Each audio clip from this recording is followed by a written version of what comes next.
नमस्कार, आप देख रहे हैं जवाब तो देना पड़ेगा और आपके साथ में विजेंद्र सोलंकी।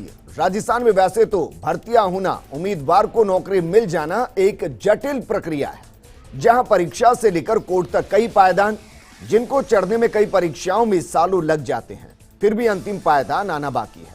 लेकिन आज हम बात करें उन युवाओं की जो युवा अवस्था को पार कर चुके हैं, या कहें कि किसी परीक्षा के लिए निर्धारित पात्रता आयु सीमा को पार कर चुके हैं और वो सवर्ण है। उनके लिए मुख्यमंत्री ने राहत भरा फैसला किया।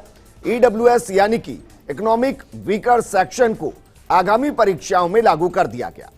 इसके तहत सवर्ण उम्मीदवारों को इसका फायदा होगा। अब इसमें एक और राहत दी गई।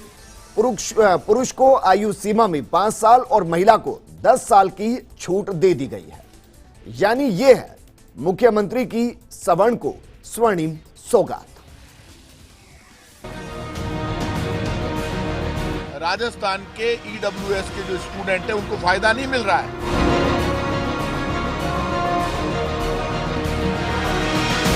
इकोनॉमिक वीकर सेक्शन को लेकर जो राजस्थान का मॉडल है वो पूरे देश में स्पेशल मॉडल है।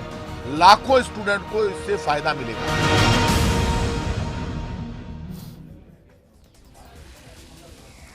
सबसे पहले आपको ग्राफिक्स के जरिए समझाते हैं कि राजस्थान में वर्तमान स्थिति के अंदर कितना आरक्षण और इस आरक्षण के जरिए किस किस को कितना लाभ मिल रहा है, और इसके साथ साथ ईडब्ल्यूएस अगर आप इसके पात्र हैं तो फिर क्या क्या पात्रता इसके लिए चाहिए। ग्राफिक्स के जरिए सबसे पहले आपको ये समझाते हैं। राजस्थान में एसटी के लिए 12% सरकारी नौकरियों में आरक्षण है। एससी के लिए 16% नौकरियों में आरक्षण है। अगर बात ओबीसी की जाए तो ओबीसी के लिए 21% आरक्षण निर्धारित है सरकारी नौकरियों के लिए। इसके अलावा अगर बात की जाए ईडब्ल्यूएस की तो 10% आरक्षण है जो सरकारी नौकरियों पर लागू हो रहा है। एमबीसी आरक्षण 5% है, यानी कि अगर आप सरकारी नौकरी के लिए पात्र हैं तो इन आरक्षण का भी पात्रता के आधार पर लाभ आप उठा सकते हैं। और जो नॉन आरक्षित है यानी कि अनारक्षित जो है वो है 34%, जिसमें कोई भी फ्री फाइट कर सकता है। ईडब्ल्यूएस पात्रता के नियम समझिए। उम्मीदवार राजस्थान का होना चाहिए। उम्मीदवार के परिवार की सालाना आय 8 लाख रुपए से कम होनी चाहिए अगर आप इसका सर्टिफिकेट बनवाते हैं। इसके अलावा उम्मीदवार परिवार के पास 5 एकड़ से ज्यादा भूमि नहीं होनी चाहिए। अगर इससे ज्यादा भूमि आपके पास है तो फिर आप ईडब्ल्यूएस के लिए पात्र नहीं होंगे। लाभार्थी परिवार के पास आवासीय क्षेत्र 1000 वर्ग फुट से ज्यादा नहीं होना चाहिए। यह भी नियम है ईडब्ल्यूएस पात्रता के लिए। नगर पालिका या शहरी क्षेत्र में आवासीय भूखंड 100 वर्ग फीट से ज्यादा नहीं होना चाहिए, या कहें कि 100 वर्ग फीट से कम होना चाहिए। ग्रामीण क्षेत्र की बात हो तो वहां आवासीय भूखंड 200 वर्ग गज से कम होना चाहिए। यह भी नियम है ईडब्ल्यूएस पात्रता के लिए। ये दरअसल वो नियम जिसके तहत आप ईडब्ल्यूएस सर्टिफिकेट बनवा सकते हैं। लेकिन इसमें आज जो बड़ा फैसला हुआ वो दरअसल ये कि अगर आप ईडब्ल्यूएस के पात्र हैं उसके बावजूद आपको रिलैक्सेशन मिलेगा। अगर आप पुरुष हैं तो 5 साल की छूट दी गई है, यानी कि अगर आप किसी नौकरी के लिए नामांकन करते हैं और अगर आपकी आयु सीमा उसमें बाध्य है तो अब आपको राहत मिलेगी। 5% की राहत या 5 साल की राहत पुरुष को मिलेगी और 10 साल की राहत महिला को दी जाएगी। और एक बड़ा फैसला मुख्यमंत्री अशोक गहलोत ने आज लिया है।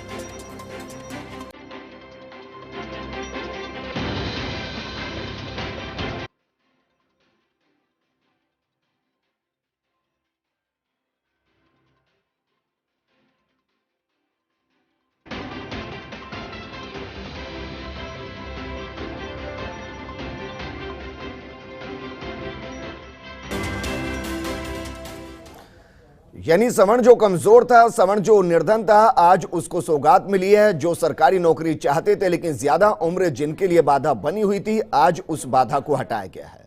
अब इसका असर क्या होगा, आज बात इसी मुद्दे पर और इस पर बात करने के लिए बेहद खास पैनल हमारे साथ मौजूद है। हमारे साथ मौजूद है कांग्रेस नेता ज्योति खंडेलवाल जी, बीजेपी नेता सुरेंद्र सिंह नरूका जी, विप्रो फाउंडेशन के अध्यक्ष राजेश कर्नल जी, राजपूत समाज के अध्यक्ष गिरिराज सिंह लोटवाड़ा जी और बेरोजगार संघ के अध्यक्ष दीपेंद्र सिंह जी। लोटवाड़ा जी, आपके साथ में चर्चा को शुरू करना चाहूंगा और सवाल यह कि जो फैसला मुख्यमंत्री ने ईडब्ल्यूएस को लागू करते हुए लिया और अब जो आयु सीमा में छूट दी गई है, आपको लगता है कि जो सवर्ण तो रहा लेकिन गरीब रहा, आयु सीमा बाधा बनती रही, उनके लिए आज के लिए स्वर्णिम दिन। देखिए, ईडब्ल्यूएस की जो सिचुएशन है, ये 2020 में ईडब्ल्यूएस लागू किया सेंट्रल गवर्नमेंट ने। अब इसके अंदर जो एम्बार्गोस थे, यानी जिसको हम इम्पेडिमेंट्स बोलें, या जो आपने जो बताए अभी कि साहब जी 8 गज जमीन, 8 एकड़ जमीन या 5 एकड़ जमीन, 2000 वर्ग गज का प्लॉट, ये सारी चीज़ें माननीय मुख्यमंत्री जी से समय समय पर कालांतर पर बात होती रही है और हम उनको रिप्रेजेंटेशन देते रहे हैं। और मैं उनका आपके माध्यम से, फर्स्ट इंडिया के माध्यम से, ये उनको धन्यवाद देना चाहता हूं कि उन्होंने पॉजिटिवली हमारी बात सुनी और जो एम्बार्गोस थे इनिशियली, वो सारे एम्बार्गोज उन्होंने हटा दिए। यानी जिसमें 8 लाख की जो आयु का था वो ओबीसी पर भी है, इसलिए 8 लाख से कम का था पहले, तो वो उन्होंने 8 लाख कर दिया। जो ज़मीन का था वो सारा हटा दिया गया है, उसमें कोई ज़मीन का एम्बार्गो नहीं है कि आपके पास कितनी ज़मीन है कितनी नहीं है। उसका भी हमने उनको एग्जाम्पल दिया था कि अगर मान लीजिए मेरी जैसलमेर में 500 बीघा ज़मीन है और 100 ग्राम जमा उसमें पैदा नहीं होता है, तो उस 500 बीघा का क्या करूँगा मैं? ठीक है, तो वो मेरा कोई आय का स्रोत नहीं है। और उनको हमने ये कहा कि भाई 1000 वर्ग गज का मान लीजिए मेरे पास गाँव में प्लॉट है, लेकिन उसकी मेरी कोई आय का स्रोत नहीं बनता है वो, तो जब तक वो आय का स्रोत नहीं है उसको हम कैसे आप इकोनॉमी उसमें डालेंगे? ठीक है, वो भी उन्होंने आज जो फैसला लिया गया कि आयु सीमा में जो छूट दी गई है, ये सेकंड फेज पे आ रहे हैं हम। फर्स्ट फेज में ये सारी चीजें हटा दी गई। अब जो उसमें सेकंड पोजीशन आई कि जो स्टूडेंट्स ने हमारे को रिप्रेजेंटेशन दिया कि भाई हमारे जो एज रिलैक्सेशन इसमें होना चाहिए और फी रिलैक्सेशन भी होना चाहिए, क्योंकि ओबीसी में फी रिलैक्सेशन भी है और एज रिलैक्सेशन भी है। तो उन दोनों को उन्होंने जो है स्वीकार किया और मैं एक बार पुनः धन्यवाद देता हूं कि इस चीज़ को उन्होंने स्वीकार किया। एक और चीज़ मैं आपके माध्यम से कहना चाहता हूं कि अभी जो एडमिशन्स का प्रोसेस था खासतौर से लॉ में, उसमें 5% जो है वो ईडब्ल्यूएस वालों को लॉ में एडमिशन्स के लिए प्रोविज़न था कि भाई उनको 5% मार्क्स का रिलैक्सेशन था, वो भी उनको इसमें करना चाहिए। ये पार्ट एक रह रहा था, हमारे भी उसमें रह रहा था, क्योंकि हमारे संज्ञान में ये बाद में लाया गया।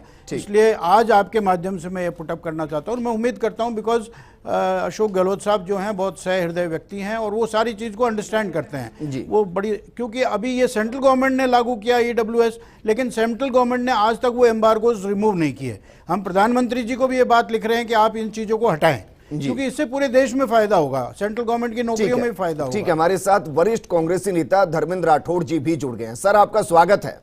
और एक बड़ा फैसला लिया गया है, फर्स्ट इंडिया ये कह रहा है कि सवर्ण के लिए स्वर्णिम इतिहास आज लिखा गया है। इससे कितने लोगों को फायदा होगा, समाज को कितना फायदा होगा जो आज फैसला लिया गया?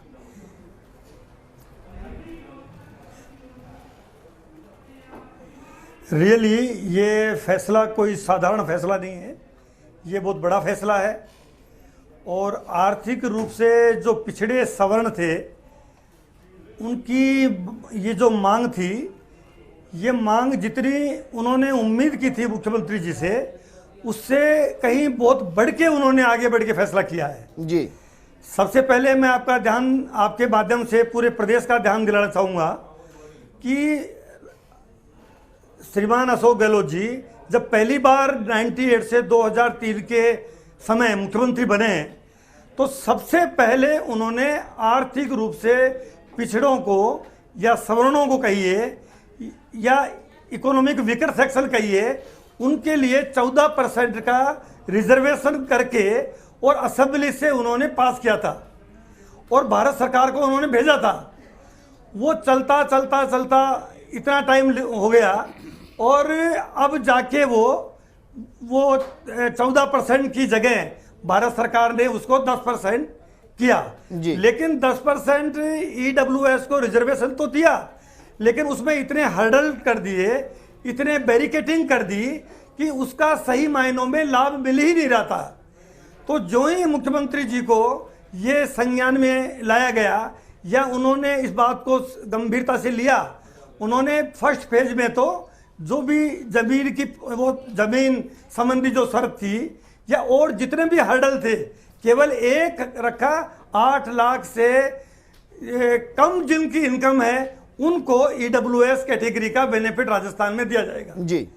और अब दूसरी फेज में जिस ढंग से उन्होंने उम्र में छूट अन्य वर्गों को है, एससी एसटी ओबीसी को जिस ढंग से छूट दी गई है, उसी ढंग से ईडब्ल्यूएस कैटेगरी के लोगों को भी उन्होंने उम्र में छूट दी और फीस में भी छूट दी। तो ये बहुत बड़ा फैसला है। इस फैसले का हम बहुत वेलकम करते हैं, स्वागत करते हैं। और इस फैसले का वेलकम स्वागत के साथ चूंकि ये जो हर्डल्स थे या ये जो फैसला मुख्यमंत्री जी का हुआ है, इसका स्वागत योग्य तो बात है ही। और भारत सरकार से हम मांग करते हैं, प्रधानमंत्री नरेंद्र मोदी जी जो जिस ढंग से बातें करते हैं या युवाओं को रोजगार देने की बातें करते हैं, तो उनसे लंबे समय से मांग की जा रही है। राजस्थान में 25 सांसद हैं, एक भी सांसद ने ये हिम्मत नहीं जुटाई कि वो प्रधानमंत्री जी से ये बात कहें कि केंद्र सरकार में भी इस प्रोविजन को करें। राजस्थान पहला राज्य बना है जिसमें इस तरह का फैसला हुआ है। सर, बीते कुछ महीनों में देखा गया है कि राजस्थान कई मुद्दों में पहला राज्य बना है और मुख्यमंत्री के फैसलों को केंद्र की तरफ से बाद में लागू किया गया है। मेरा सवाल यह कि कल प्रधानमंत्री के साथ वीडियो कॉन्फ्रेंसिंग होनी है, माने कि मुख्यमंत्री की तरफ से इस मुद्दे को भी उठा दिया जाएगा। मैं मानकर चल रहा हूं वो मुद्दा तो कम से कम उठाया जाएगा कि 18 साल या 25 साल से ऊपर के सभी के लिए वैक्सीनेशन कर दिया जाए। क्या यह भी मुद्दा उसमें ऐड ऑन कर दिया जाएगा?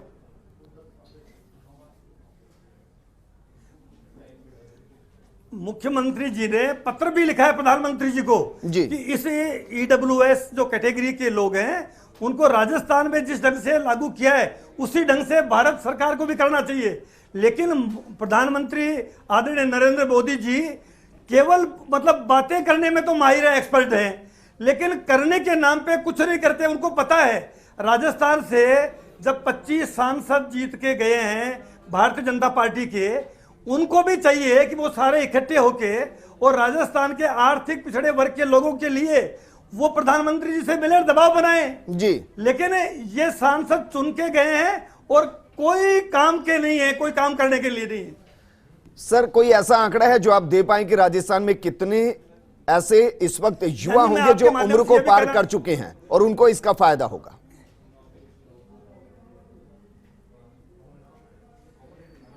मैं वही कह रहा हूं आपको कि 7 करोड़ से ज्यादा की राजस्थान की पॉपुलेशन है, उसमें ईडब्ल्यूएस कैटेगरी के भी करोड़ों की संख्या में है। तो मैं आपका जो आपके चैनल के माध्यम से जो कहना चाह रहा हूं, अभी भी प्रधानमंत्री जी को तत्काल कैबिनेट की बैठक बुला के और ये जिस ढंग से राजस्थान पहल करी है उसी ढंग का वो फैसला करें ताकि केंद्र सरकार की नौकरियों में भी हमारे प्रदेश के और देश के जो युवा हैं, ईडब्ल्यूएस कैटेगरी के लोग हैं, उनको रोजगार मिल सके, उनको फीस में छूट मिल सके, उनको वो सारे बेनिफिट मिल सके जो राजस्थान के लोग मुख्यमंत्री जी ने यहाँ के ईडब्ल्यूएस कैटेगरी के लोगों को। ठीक है सर, वापस मैं आपके पास आऊंगा। सुरेंद्र नरूका जी, केंद्र की तरफ से फैसले को लागू करा दिया जाए तो कम से कम ऐसा ना हो कि स्टेट वाइज इस तरीके के फैसले लेने पड़े, ऐसा क्यों नहीं होता? अभी कांग्रेस के वरिष्ठ धर्मेंद्र जी जैसे गाथा गा रहे थे अशोक गहलोत जी की, मैं पहले ये कहना चाहता हूं कि 2019 में जो संशोधन हुआ 124वां संशोधन, वो किसने किया? वो नरेंद्र मोदी जी ने ही किया।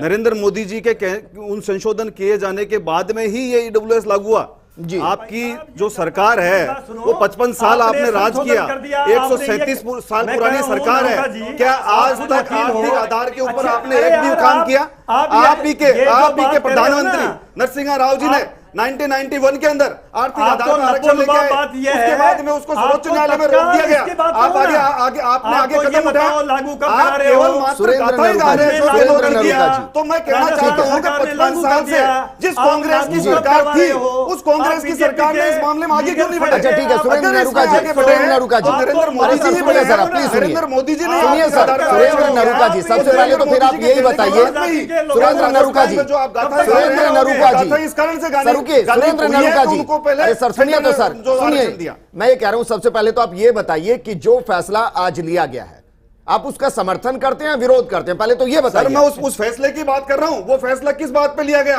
वो जो आयु सीमा में जो छूट दी गई है और नरेंद्र मोदी जी उसका समर्थन करते हैं या नहीं करते हैं?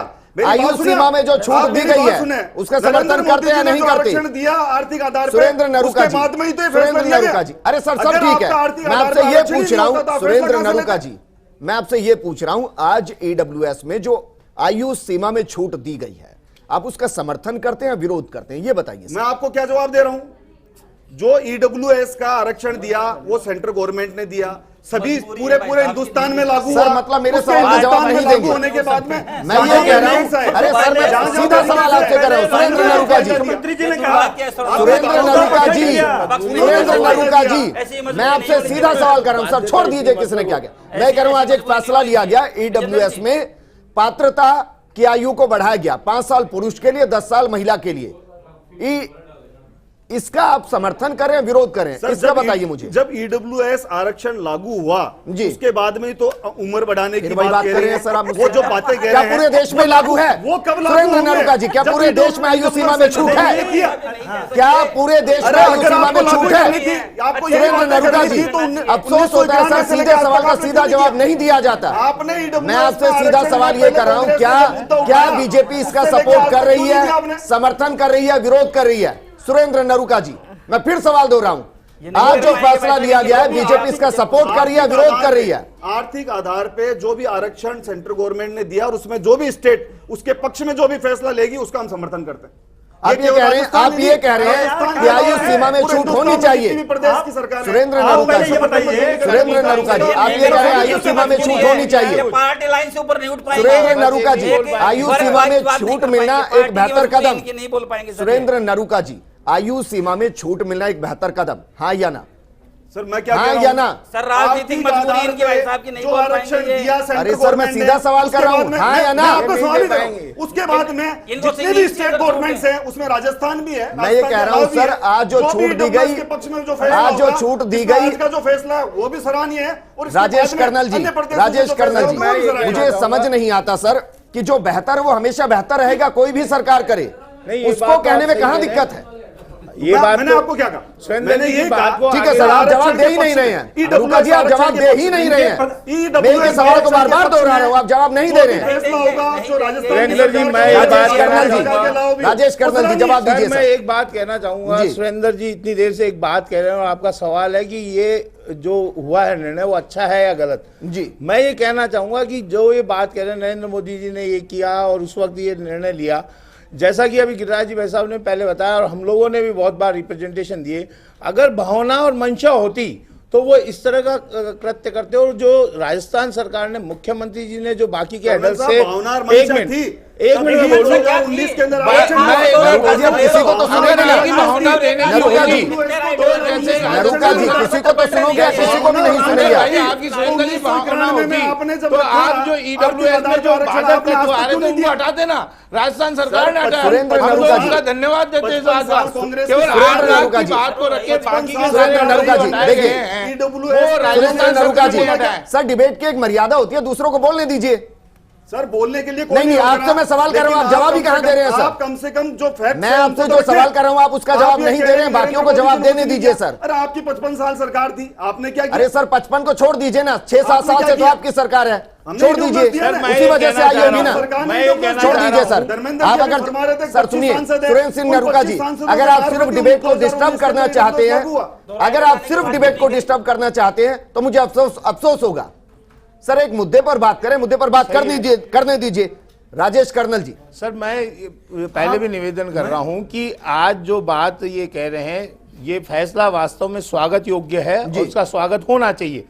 जैसा कि आप कह रहे हैं नरेंद्र मोदी जी ने पहले इस बात पर वो किया, बात यहाँ ये है, देखा जाएगा कि उसके पीछे भावना उसको लागू करने की थी या नहीं थी। राजस्थान सरकार की भावना रही और उन्होंने जो उसमें हेडल्स आ रहे थे, जैसा अभी भाई साहब ने, गिरिराज जी ने बताया, हम लोगों ने भी ज्ञापन दिए कि जो हेडल्स 8 लाख के अलावा जो आ रहे थे उनको राजस्थान सरकार ने बढ़कर उसको हटाया, तो इसका मतलब उनकी भावना थी और उसी आधार पर हमको ये स्वर्णों को आरक्षण मिला।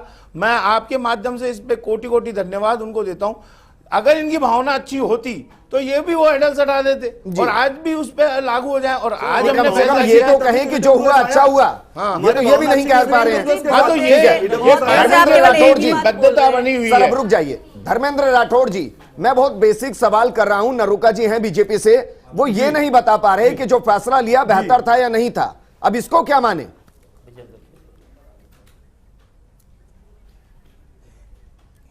मैं कह रहा हूं ना, नरूका जी एक वकील हैं और इनको इतने में ये कहने में जोर आ रहा है, जब भारत के प्रधानमंत्री, इनके नेता नरेंद्र मोदी जी ने भी राजस्थान में जब गहलोत साहब ने कोविड का इंतजाम अच्छा किया तो उन्होंने भी तारीफ करी जी। अरे भाई, पार्टी से ऊपर उठ के आपके जो आर्थिक पिछड़े लोगों के लिए अच्छा कदम किया है, इसका वेलकम करने में आपको जोर आ रहा है। धर्मेंद्र जी को मैं कहना चाहता हूं कि मुझे किसी बात का जोर नहीं आ रहा। मैं ये कह रहा हूं कि अशोक गहलोत जी ने जो फैसला किया, वो फैसला किस आधार पे किया? जब नरेंद्र मोदी जी ने, भारतीय जनता पार्टी ने ईडब्ल्यूएस लागू हुआ, उसके बाद में तो लागू किया, आपसी ने तो फैसला किया। मैं तो कह रहा हूं राजस्थान के अशोक गहलोत जी नहीं, इसके अलावा भी जिन्होंने भी आर्थिक पिछड़ा वो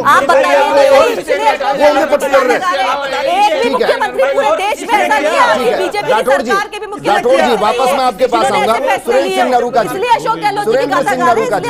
सुरेंद्र सिंह नरूका जी, सर रुक जाइए, प्लीज रुकिए एक बार। सुरेंद्र सिंह नरूका जी, देखिए आप एक तो सबको टोक रहे हैं, इसलिए मैं 2 सवाल आपसे कर रहा हूं, आप शिद्दत से उनका जवाब दीजिए। पहला सवाल तो ये कि अगर मान लेते हैं केंद्र ने ईडब्ल्यूएस को लागू किया, साधुवाद देते हैं सब, अगर उसमें बेहतरी के लिए कोई संशोधन हो रहे हैं, आप उसका समर्थन कर रहे हैं या नहीं कर रहे हैं? हाँ या ना में बताइए सिर्फ। हाँ या ना का जवाब नहीं होता। अरे सर, मैंने आपको फैसले बेहतर ही होंगे ना या खराब होंगे? जो भी ईडब्ल्यूएस के पक्ष में वहीं घुमा रहे हैं सर, जो भी ईडब्ल्यूएस के पक्ष में जो भी आगे कदम उठाए जाएगा हम उसको स्वागत करते हैं। ठीक है, यानी कि आप स्वागत करें। ठीक, आप सीधा नहीं बोल रहे, वकील की भाषा बोल रहे हैं, आप स्वागत करें। अब दूसरा सवाल सुनिए सर, अब दूसरा सवाल आपसे, दूसरा सवाल यह, आपने कहा कि बाकी राज्यों में भी संशोधन किए गए, एक राज्य बताइए जहां ईडब्ल्यूएस में संशोधन किया गया और इनको चेंज किया। आपने शायद सुना नहीं, मैंने ये नहीं कहा बेहतर तरीके से सुना है सर, मैंने बेहतर तरीके से सुना है। मैंने ये कहा कि अगर ईडब्ल्यूएस के लिए राजस्थान सरकार के अलावा भी कोई और कुछ संशोधन करके लेके आएगा तो हम उसका स्वागत करेंगे। और यहाँ जो हुआ उसका नहीं करेंगे बस। ईडब्ल्यूएस केंद्र सरकार के लाएगा, यार दांत निकालने के लिए नहीं आए। अगर ईडब्ल्यूएस किस लिए लेके आए? ईडब्ल्यूएस केंद्र सरकार लेके आए, इसलिए हम उसका स्वागत करेंगे। आप एक चैनल पर बैठ के गलत। सुरेंद्र सिंह नरूका जी, सुरेंद्र सिंह आप तो कानून के जानकार हैं सर। सुरेंद्र सिंह नरूका जी, ज्योति जी, ठीक है ज्योति जी, पर्सनल कमेंट नहीं, ठीक है पर्सनल कमेंट नहीं। सुरेंद्र सिंह नरूका जी, आप वकील हैं, एक कानून आता है उसमें फिर संशोधन होते हैं, संशोधन बेहतरी के लिए होते हैं तो उनको वेलकम किया जाता है। ईडब्ल्यूएस आया, उसमें जो अच्छी चीजें नहीं थी उनको निकाल दिया गया और जो समाज की डिमांड थी उनको उसमें एड ऑन कर दिया गया। इसमें गलत क्या है सर? सर मैंने गलत कहां बताया? मैंने आप समर्थन ही नहीं कर रहे हैं। मैं ये नहीं कह रहा गलत है, मैंने कहा ईडब्ल्यूएस छोड़ देते हैं सर, मुझे लगता है कि आप सिर्फ डिबेट को डिस्टर्ब करना चाहते हैं, उससे ज्यादा कुछ नहीं। दीपेंद्र शर्मा, सवाल ये है कि कितने ऐसे युवा हैं जो उम्र को पार कर चुके हैं, अब उनके लिए स्वर्णिम दिन आया कि वो कम से कम फाइट कर पाएंगे। बिल्कुल, हाल ही में एसआई भर्ती आई थी, उस भर्ती में स्वर्ण युवाओं को आयु सीमा के कारण मौका नहीं मिल रहा था। मैं माननीय अशोक गहलोत साहब का धन्यवाद ज्ञापित करना चाहता हूं आपके माध्यम से कि उसमें ईडब्ल्यूएस महिलाओं को तो छूट मिल रही थी लेकिन पुरुषों को उसमें छूट का प्रावधान नहीं था। और इसी भर्ती में नहीं, गहलोत साहब का बहुत बड़ा दिल दिखाया साहब ने, और प्रक्रियाधीन सभी भर्तियों में लगभग एक बार प्रक्रिया को रोक दिया है। एग्जाम कुछ पोस्टपोन्ड हो गई हैं, उनके लिए दोबारा से सर्कुलर निकाल सर बता दीजिए 2021 में कौन कौन सी भर्तियां आने वाली हैं और उससे कितने बेरोजगारों को फायदा होगा, खासकर इस नियम की वजह से? रीट सबसे बड़ी जो मेगा भर्ती राजस्थान की शिक्षक भर्ती 3rd ग्रेड जो रीट के माध्यम से होती है उसको 25 अप्रैल प्रस्तावित थी, उसको रोक दिया गया है। उसके फार्म रीओपन होंगे क्योंकि उसकी 2nd फेज में कहीं ना कहीं आयु एक बहुत बड़ा फैक्टर होता है। कॉलेज व्याख्याता भर्ती जो कि अब 6 अप्रैल से एग्जाम होनी थी उसको भी रोक दिया है। इसके अलावा वकील साहब मेरे साथ पास बैठे हाई कोर्ट के, स्टेनोग्राफर में ये नियम लागू नहीं हुआ है। माननीय समाज के सभी सदस्यों से निवेदन करूंगा कि स्टेनोग्राफर भर्ती में भी उस नियम को लागू करवाया जाए क्योंकि एक ही राज्य में 2 नियम नहीं चलते। आयु सीमा में और फीस में छूट मिली है तो स्टेनोग्राफर में वो भर्ती नियम लागू होना चाहिए। एडमिशन में नहीं, एडमिशन में तो हो ही रहा है अभी, जबकि स्टेनोग्राफर भर्ती अभी प्रक्रिया चल रही है, 2-3 दिन में उसके एग्जाम भी हो रहे हैं, लेकिन हाई कोर्ट ने उस ईडब्ल्यूएस आरक्षण की छूट को नहीं माना है।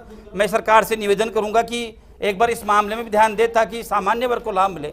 जब से ईडब्ल्यूएस का आरक्षण लागू हुआ था, जब लागू हुआ मोदी जी ने खूब वाहवाही ली उसकी, मैं किसी पार्टी का विरोध नहीं कर रहा, लेकिन मोदी जी ने जो आरक्षण दिया था एक हाथ से दिया और दूसरे हाथ से ले लिया, उसमें इतने नाइडर लग गए कि अधिकारी अपनी मनमर्जी से प्रमाण पत्र बना रहे थे। जब गहलोत साहब ने पहली बार संशोधन किया प्रमाण पत्रों की संख्या बढ़ी, लेकिन फिर बाद में ये लगा कि इसमें और संशोधन की आवश्यकता है, दोबारा इसका सरलीकरण किया गया है गहलोत जी के माध्यम से। और इसमें एक राइडर और भी लगा हुआ है, शायद आप सबको पता नहीं होगा, शादी होने के बाद महिलाओं का जो ईडब्ल्यूएस प्रमाण पत्र बनना है उनके पियर पक्ष से उनके पिताजी की भी आय पूछी जाती है उसमें। शायद इस नियम में संशोधन की आवश्यकता है, क्योंकि जब शादी हो जाती है तो महिलाओं की आय एक उनके पति की आय से जुड़नी चाहिए, ना कि पिता की आय से। लेकिन आज भी ये प्रावधान है कि आप शादीशुदा महिलाओं की जो ईडब्ल्यूएस प्रमाण पत्र बनता है उसमें उनके पिता की आयु और जमीन को मापा जा रहा है, वो शायद इसमें संशोधन की आवश्यकता है। केंद्र के लिहाज से ना राजस्थान राज्य में भी हो रहा है, वो राजस्थान में तो नियम है क्या 8 लाख से नीचे जिसकी आय वो ईडब्ल्यूएस का पात्र है। उनके पिताजी की आयु मान रहे हैं, कोई शादीशुदा महिला तो उसके पिता की आयु मान रहे हैं उसमें। एक ड्रॉबैक इसमें रह गया है, तो हम एक ज्ञापन के माध्यम सरकार को अवगत कराएंगे कि जो शादीशुदा महिलाएं हैं उनकी पिता की आय को नहीं गिना जाके उनकी पति की आय को मुझे एक छोटे से ब्रेक के लिए यहाँ रुकना है, लेकिन धर्मेंद्र राठौड़ जी हमारे साथ बने हुए। धर्मेंद्र राठौड़ जी, इस सवाल का आप जवाब दे पाएंगे? जो एक इशू उठाया गया कि जो महिला शादी करके आई है उसके पीहर पक्ष से भी आय को पूछा जा रहा है और वो अभी भी राइडर है, माने कि आने वाले वक्त में इसको हटा दिया जाएगा?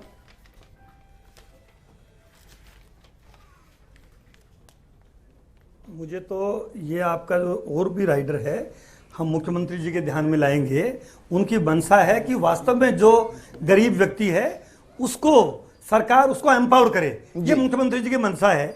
उसी मंशा का ये आपने देखा कि केवल देश में, पूरे देश में राजस्थान पहला स्टेट है जहां इकोनॉमिक वीकर सेक्शन को, आर्थिक पिछड़ों को, सवर्ण जाति के गरीबों को, ये संवेदनशील मुख्यमंत्री हैं जिन्होंने ये आगे बढ़कर इतना बड़ा क्रांतिकारी कदम उठाया है। पूरे प्रदेश के युवाओं की तरफ से उनको बहुत शुभकामनाएं देते हैं और उनको बहुत ही वो मिलेगी, दुआएं मिल रही हैं। दूसरी तरफ हम बीजेपी से और प्रधानमंत्री नरेंद्र मोदी जी से मांग करते हैं कि वो भारत सरकार की नौकरियों में भी राजस्थान का अनुसरण करते हुए, राजस्थान को मॉडल मानते हुए तत्काल का मतलब है कि कल की कल ही या जितना जल्दी हो सके उसमें वहां भी लागू करें, ताकि भारत सरकार की जो नौकरियां हैं, बैंक हैं, रेलवेज हैं, आईएएस आईपीएस की नौकरियां हैं, उन सब में भी इकोनॉमिक वीकर सेक्शन के लोगों को नौकरियां मिल सके। और मैं इन नरूका जी से, सुरेंद्र सिंह जी वकील साहब से कहना चाहूंगा कि आपके मुंह में यार ये इतने राजस्थान के नौजवान लोग हैं, उनकी तरफ से आपको धन्यवाद देना चाहिए, ताकि आपकी भी राजस्थान में ये इमेज तो बने कि अच्छे को अच्छा कहा जाता है, गलत को गलत कहा जाता है। हमने मोदी जी को भी धन्यवाद दिया है, अशोक गहलोत सरकार ने नियम थोड़ा अलग है, धन्यवाद आपके समझ में नहीं आ रहा जी। चलिए ठीक है, कम से कम ब्रेक आते आते ही नरूका जी ने धन्यवाद तो दिया। एक छोटे से ब्रेक के लिए यहाँ रुक रहे हैं। ज्योति खंडेलवाल जी को अभी तक हम डिबेट में शामिल नहीं कर पाए। ब्रेक के बाद ज्योति जी आपके पास आऊंगा, जल्द हाजिर होते हैं। ब्रेक के बाद आपका स्वागत है। आज हम बात करें सीएम की सवर्ण को स्वर्णिम सौगात की, क्योंकि ईडब्ल्यूएस के दायरे में एक और संशोधन किया गया। अब पुरुष आयु सीमा में 5 साल की छूट ले सकता है, वहीं महिला को 10 साल की छूट दी गई है। एक बेहद खास पैनल हमारे साथ मौजूद हैं, ज्योति खंडेलवाल जी भी हमारे साथ मौजूद हैं। ब्रेक से पहले हम उनको इन्वॉल्व नहीं कर पाए थे। ज्योति खंडेलवाल जी, जिस तरीके से फैसले लिए जा रहे हैं और बीते कुछ महीनों में जिस तरीके से मुख्यमंत्री अशोक गहलोत फैसले ले रहे हैं, ऐसा नहीं लगता कि वो गाइड कर रहे हैं केंद्र को कि इस मुद्दे पर आप इस तरीके से आएंगे तो बेहतर होगा?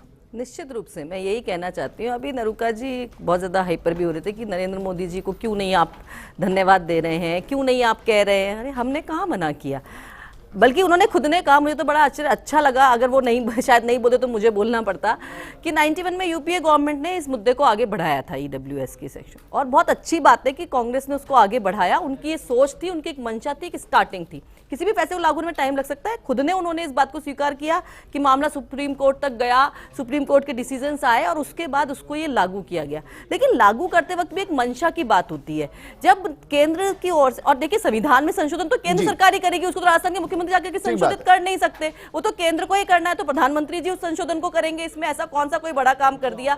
लेकिन जो एक प्रोसेस चल रहा था उसको उन्होंने आगे बढ़ाया, अच्छी बात है। लेकिन जब आप उसको लागू कर रहे हैं और उस सेक्शन को उसका फायदा ही ना मिले, जो वाकई जिसको जरूरत है उसकी, अगर उस तक लाभ ही नहीं मिले, तो उस ऐसे आरक्षण को लागू करने का कोई फायदा नहीं था। लेकिन राजस्थान के मुख्यमंत्री जी ने उस बात को समझा, उनको जो ज्ञापन दिए गए उन्होंने उस बात को गंभीरता से लिया, क्योंकि राज्य में सुनवाई है जनता की, जनता के ज्ञापन जाते हैं तो उसे सुना जाता है, संवेदनशीलता के साथ सुना जाता है। किसी बात को अडामेंट होकर के कि हमने तो जो लागू कर दिया वही सही है, अब इसके आगे हम तो कुछ नहीं सुनेंगे, इस बात से राजस्थान की सरकार नहीं चलती। किसान आंदोलन को लेकर देखिए ना क्या चल रही है ऐसे, लेकिन राज्य की सरकार सुनती है जनता की, सुनवाई करती है और उसके अनुसार फिर अपने निर्णयों में, अपने जो लागू करती है निर्णय, उनमें संशोधन भी करती है। और यही सरकार का काम भी होता है कि जनता की भावना के अनुरूप आप अपने निर्णयों में संशोधन करें, जिससे जनता को ज्यादा से ज्यादा लाभ जो है वो इसमें मिल सके। ये काम माननीय मुख्यमंत्री जी ने किया।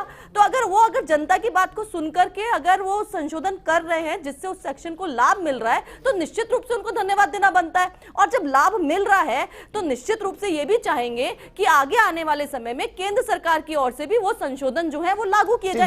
पूरे देश के अंदर लागू, और जो सेंटर की जो नौकरियां हैं उसको भी राजस्थान को फायदा मिले, उस दिन सभी लोग स्वागत करेंगे उनका कि हाँ एक बहुत अच्छा निर्णय हुआ है। केंद्र सरकार की नौकरियों में भी इस तरह की जो बैरिकेड्स जो लगा रखे, जो बैरिकेड्स आपने दिखाए अभी 100 वर्ग भूमि की नगर निगमों में जगह, अब आप सब जानते हैं कि छोटी सी जगह पे लेकर के कोई भी रह सकता है, लेकिन उसकी आर्थिक स्थिति अच्छी हो ये जरूरी नहीं है। तो ये बैरिकेड अगर आप केंद्र सरकार की नौकरियों में भी हटाएंगे। धर्मेंद्र राठौड़ जी भी हमारे साथ जुड़े हैं। धर्मेंद्र जी, आखिरी सवाल सर आपसे मैं रोकना चाहूंगा। धर्मेंद्र राठौड़ जी, आखिरी सवाल आपसे, जिस तरीके का फैसला लिया गया है, क्योंकि आप चुनाव तीन उपचुनाव हैं 3 सीटों पर और आप लंबा दौरा वहां पर कर रहे हैं सर, पहले तो शुक्रिया जिस तरीके से वक्त आपने निकाला, लेकिन क्या है चुनावी मुद्दा भी बनेगा?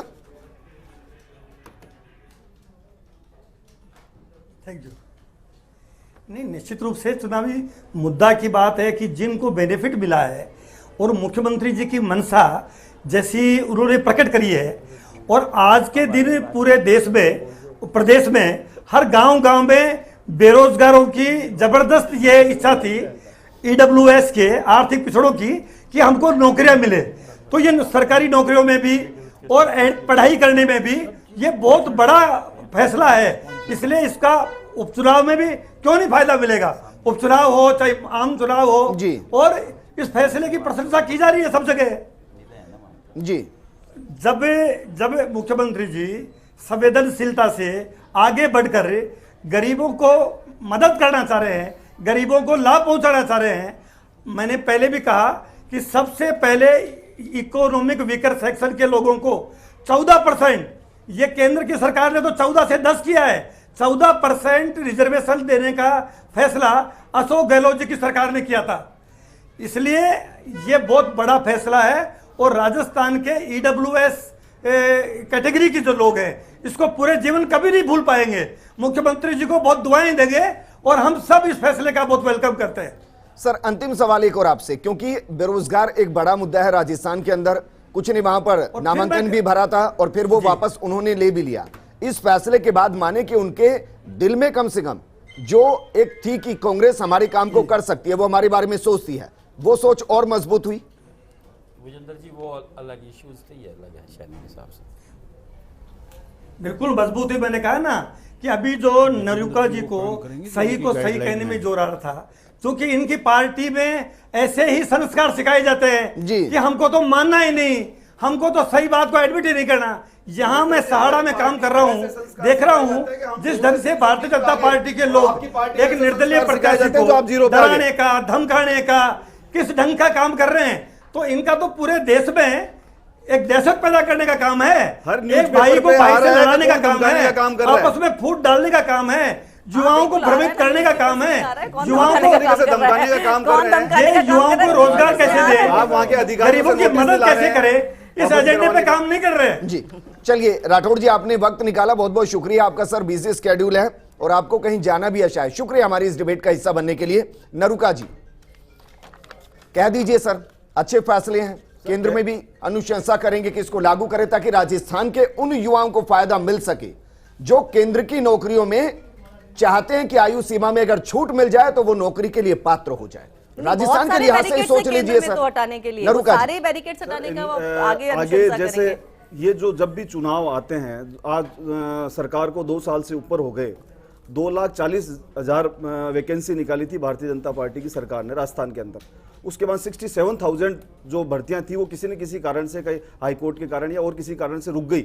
उसके बाद में आज अशोक गहलोत जी की टोटल 80,000 वैकेंसीज हैं, मतलब 67 वो 13 और केवल मात्र 13,000 वैकेंसी निकाली है। तो आपने ये जो फैसला लिया है, मेरा ये निवेदन है, आपके चैनल से भी ये निवेदन है कि जो आप बार बार में ये कह रहे हो कि इसका बेनिफिट्स मिले, ईडब्ल्यूएस वाले सब इनको बहुत आभार व्यक्त कर रहे हैं, बहुत धन्यवाद दे रहे हैं, आप केवल इसको चुनावी मुद्दा मत बनाएं और आगे ईडब्ल्यूएस के लिए औरों के लिए भी भर्तियां भी निकलवाएं।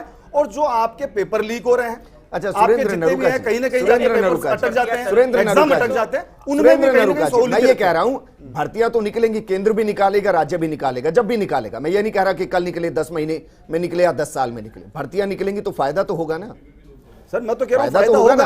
तो मैं ये कह रहा हूं कि केंद्र को भी अनुशंसा कर दीजिए। तो केंद्र ने निकाली आप ये कहना चाह रहे हैं कि जब आप ये कहना चाह रहे हैं कि जब लोकसभा का चुनाव होगा तब इसमें संशोधन किया जाएगा। अच्छा नरूका जी, कहीं आप ये तो नहीं कहना चाह रहे हैं कि जब आम इलेक्शन होगा? आपने कब निकाली? नरूका जी, लास्ट 5वें साल चुनावी वर्ष निकाली आपने। नरूका जी, कहीं आप ऐसा तो नहीं कह रहे हैं कि जब आम इलेक्शन होगा, लोकसभा का इलेक्शन होगा, उससे पहले संशोधन किए जाएंगे केंद्र की तरफ से? आप ये कह रहे हैं? सर अगर ऐसा कोई भी पब्लिक की डिमांड होगी, ऐसा संशोधन करने वाला होगा। आप ये कह रहे हैं बिना डिमांड के सब हो रहा है? बिना डिमांड के मेरा जवाब सुनना नहीं चाहते। बोलिए सर, बोलिए। मैं कह रहा हूँ कि अगर केंद्र सरकार में भी ऐसा कोई संशोधन होना होगा तो केंद्र सरकार करेगी। आपके कहने से नहीं होगा, आप थोड़ी वहां पे जनता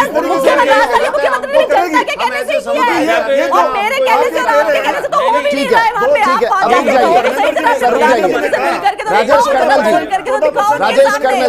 राजेश कर्नल जी, एक लड़ाई आपने जीत ली है। आरक्षण के लिए अशोक राजेश कर्नल जी, आप सबने एक लड़ाई जीत ली है। अब रुक जाइए नरूका जी। राजेश कर्नल जी, एक लड़ाई आप सबने जीत ली है जो राजस्थान के लिए थे, राजस्थान की भर्तियों के लिए थी। अब ये जंग थोड़ी और बड़ी होगी, केंद्र के लिए होगी, ताकि केंद्र इन संशोधन को करे और केंद्र की जो भर्तियां हैं उसमें भी फायदा हो। ये लड़ाई अब वहां के लिए शुरू होगी। देखिए, आप जो बात कह रहे हैं बिल्कुल सही है। आज की तारीख में हम उस समुदाय विशेष से आते हैं, उस लोगों के बीच में से आते हैं, वर्ग विशेष से, कि जहां इस प्रकार का जो आज वो मिला है हमको, इसमें छूट मिली है, उसके लिए हम ये कहना चाहेंगे कि आज हमारे युवाओं के सामने दो बात हो रही है। पहली बात तो ये हो रही है कि स्टेट के लिए उसको अलग से सर्टिफिकेट बनाना पड़ रहा है, सेंट्रल की अगर भरनी है तो उसके लिए अलग डॉक्यूमेंट्स बनाना पड़ रहा है।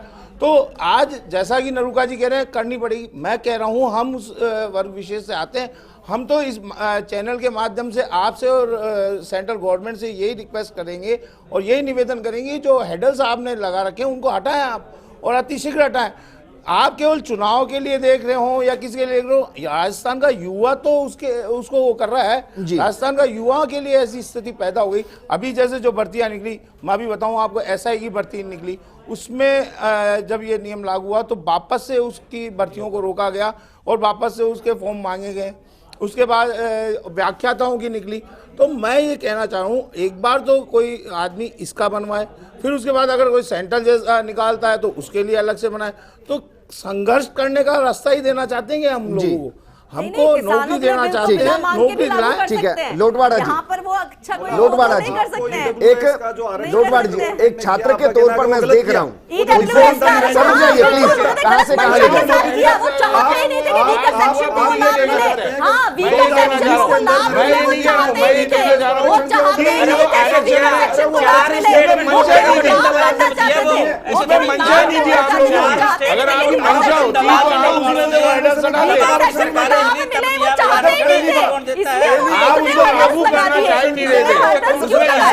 रुक जाइए ज्योति जी, रुक जाइए। मैं खुद नहीं समझ पा रहा क्या बात करें, दर्शक तो क्या समझ रहे होंगे। लोटवाड़ा जी, सर एक छात्र के तौर पर मैं खुद को देखूं तो मुझे समझ में आता है कि अगर राजस्थान के लिए ईडब्ल्यूएस का मुझे फायदा लेना है तो सिर्फ एक पात्र के लिए मुझे पैरामीटर चाहिए 8 लाख से नीचे।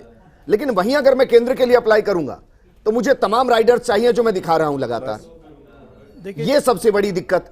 देखिए, जो ईडब्ल्यूएस वाली बात है, मैं पहली चीज़ तो, क्योंकि ये पैनल जो आपने सेलेक्ट किया है, जहाँ पॉलिटिकल पार्टी के लीडर्स होते हैं वो हर चीज़ को पॉलिटिसाइज करते हैं। हम लोग पॉलिटिकल पार्टीज के लीडर्स नहीं हैं। जहाँ भी कहीं समाज के ऊपर समस्या आएगी, किसी भी प्रताड़ित के ऊपर समस्या आएगी, हम लोग सरकार के खिलाफ बोलेंगे, चाहे कोई भी सरकार हो, कांग्रेस हो, भाजपा हो, कोई भी। बात। नरेंद्र मोदी जी भारत के प्रधानमंत्री हैं, बीजेपी के प्रधानमंत्री नहीं। बिल्कुल ठीक है। अशोक गहलोत राजस्थान के मुख्यमंत्री हैं, कांग्रेस के मुख्यमंत्री नहीं है। ठीक बात। तो इसलिए जो ये जो हर चीज़ का डिस्क्रिमिनेशन जो पॉलिटिशियंस करते हैं या अपनी पार्टी को प्रमोट करने की बात करते हैं, तो जो अच्छा काम कर रहा है उसको भी अच्छाई का धन्यवाद नहीं मिलता। नरेंद्र मोदी जी ने जो EWS लागू किया उसके लिए वो धन्यवाद के पात्र हैं, नंबर 1।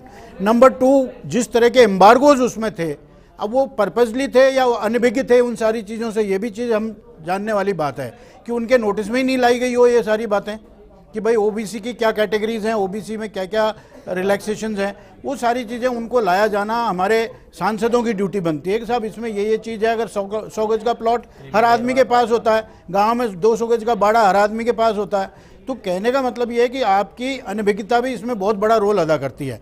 और इस तरह यहाँ जो पैनल्स को बुला करके और हम जो कांग्रेस BJP बना देते हैं, इससे सारा आपका मूवमेंट भी खत्म हो जाता है और आपकी सारी एनर्जी भी वेस्ट होती है। समस्या ये है ना कि बिना उनके तो काम भी नहीं हो सकता। आज का पूरा डिस्कशन आपका जो एक बहुत सेंसिटिव इशू है, इस देश की लगभग 37% जनता को कैटर करता है ये EWS जी। अब उस इतनी बड़ी जनता को कैटर करने वाले इशू को आप कांग्रेस BJP में बांट दोगे तो ये समाज कहाँ जाएगा? सर ये भी तो समझ में आना चाहिए ना। 37% को भारत जनता के प्रधानमंत्री को क्या है? BJP का बनाना चाह रहे हो, आप देश के मुख्यमंत्री, राजस्थान के मुख्यमंत्री को कांग्रेस का बनाना चाह रहे हो? नहीं, I do not agree to it. They are the chief minister of the Rajasthan state, he is the prime minister of the country. So उनके लिए राजस्थान भी वही है और दिल्ली भी वही है और हिमाचल भी वही है, सारा देश। लेकिन छात्र के लिए राजस्थान और केंद्र में अंतर आ गया ना सर, नौकरी के लिए उस अंतर को कैसे दूर किया जाए, सवाल ये है। अगर उनके नोटिस में नहीं है तो उनके नोटिस में हम लाएंगे जी, उस चीज को हम लाएंगे जी। और जैसा आपने पूछा किस स्टेट में और है या नहीं है, ये मध्य प्रदेश में लागू है, मध्य प्रदेश में एम्बार्गोज दूर किए हैं, गुजरात में लागू है, गुजरात में एम्बार्गोज दूर किए हैं। पहल राजस्थान से हुई थी। लेकिन पहल राजस्थान से हुई है, निश्चित रूप से राजस्थान से हुई है, क्योंकि हम राजस्थान को बार बार परस्यू करते रहे। अब मैं थोड़ा लोगों ने परस्यू नहीं किया। अब मैं कंफ्यूज हूं। अगर गुजरात में इन एम्बार्गोज को खत्म किया गया है, फिर भी आप ये कह रहे हैं कि प्रधानमंत्री की नजर में नहीं होगी, फिर मैं थोड़ा कंफ्यूज हूं। वहां स्टेट ने खत्म किया ना, प्रधानमंत्री। Central government is a different issue, state is a different issue. अपने स्टेट एम्प्लॉइज के लिए खत्म कर दिया as a chief minister. Central government की नौकरियां जो सेंट्रल गवर्नमेंट, मैं मानता हूं, लेकिन जो चीजें राजस्थान में सही नहीं, जो चीजें मध्य प्रदेश में सही नहीं, जो चीजें गुजरात में सही नहीं, जाहिर है बाकी जगह भी सही नहीं होंगी। मध्य प्रदेश और में वो तो चीजें तो जानकारी में होंगी ना सब। मध्य प्रदेश में सरकार बाद में बदली है, वहां भी बड़ी एज मार्जिनल अभी तो सरकार आई आपने कहा है। कि सरकार से कोई फर्क नहीं पड़ता। मैं ये जो नहीं, चेंजेस, लोट वाला जो जी, ये थोड़ा करेक्शंस जो कंफ्यूजन आए है। हैं, अच्छा काम वो जिसने सेंटर किया है, के वो मैं मान नॉलेज रहा में ही नहीं आए हो, अच्छा ये काम कैसे चाहे कहा जा कांग्रेस सकता है? करे चाहे भाजपा ये करे, कैसे कहा जा हम सकता उसका है? तहे दिल से वो मैं स्वागत मान रहा करेंगे। हूं, वो मैं मान रहा हूं कि काम जो भी बेहतर करे उसको उसका अप्रिसिएशन मिलना चाहिए। लेकिन मैं उस बात पर कंफ्यूज कि आप ये कह रहे हैं कि गुजरात में कुछ चीज लागू हो जाए और वो प्रधानमंत्री मोदी अमित शाह जी को ना पता चले, इस पे मैं कंफ्यूज हूं।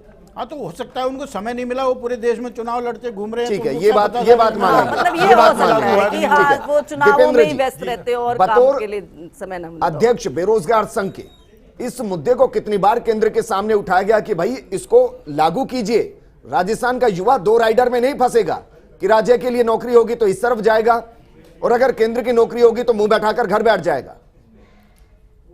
विजेंद्र जी, भारत एक संघात्मक राज्य है, कुछ फैसले केंद्र लेता है, कुछ फैसले राज्य भी लेते हैं, लेकिन जो फैसले अच्छे होते हैं तो वो केंद्र को भी राज्यों का फॉलो करना चाहिए।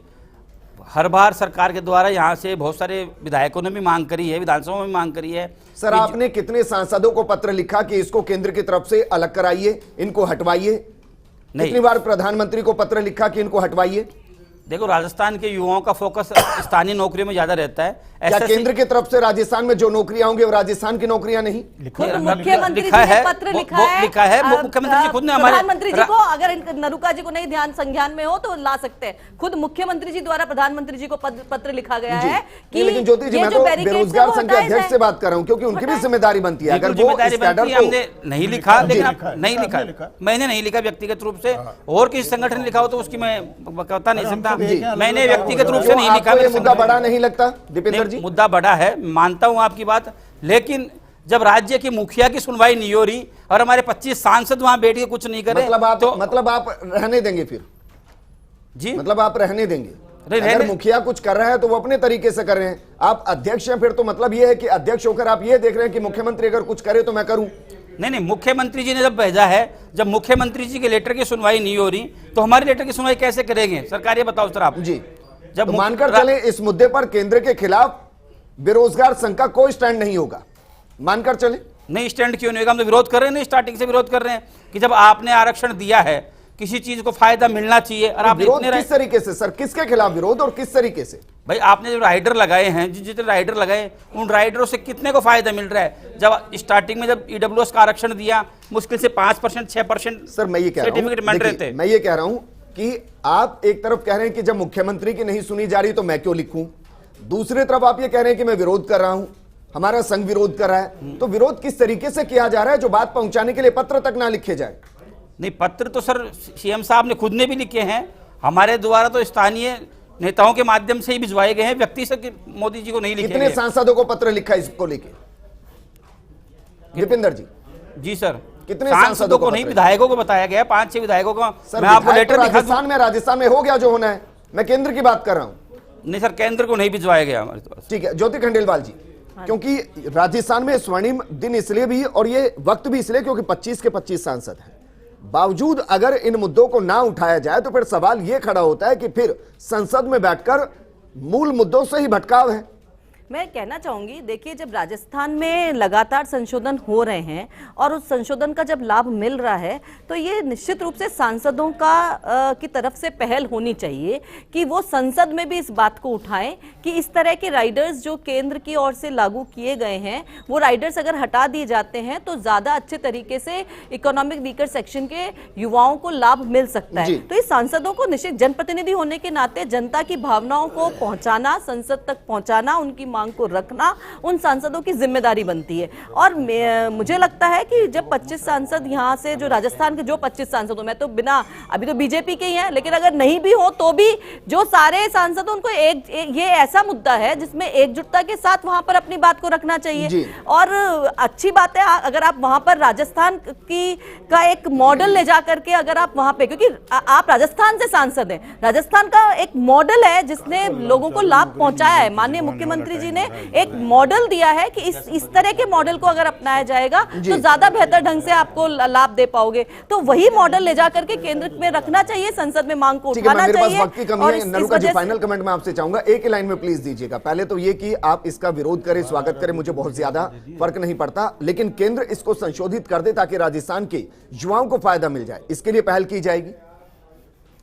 देखो, पहले मैं अभी बात कहूंगा, आप कहेंगे कि आपने पहले ही कह दी। जो पहल आर्थिक आरक्षण के ऊपर की है वो भी भारतीय जनता पार्टी की सरकार ने की है। मैं आगे की बात कर रहा हूं, मैं छोड़ दीजिए, पीछे जाऊंगा। आगे भी ये जो भी एक्ट लागू होते हैं वो केवल राजस्थान, गुजरात या मध्य प्रदेश को देख के लागू नहीं होते, पूरे देश को देख के लागू होते हैं। और उसमें जो संविधान में संशोधन हुआ है वो संशोधन किसी भी स्टेट को उसमें संशोधन करने का पूर्ण अधिकार प्राप्त है। जैसे राजस्थान ने भी किया, मध्य प्रदेश ने भी किया, गुजरात ने भी किया, और भी नौकरी में थोड़ी ना लागू होगा। शुक्रिया हमारे साथ जुड़ने के लिए, ज्योति आपका भी शुक्रिया हमारे साथ जुड़ने के लिए। राजेश कर्नल जी आपका भी, लोटवाड़ा जी आपका भी, और दीपेंद्र सिंह जी आपका भी शुक्रिया चर्चा में शामिल होने के लिए।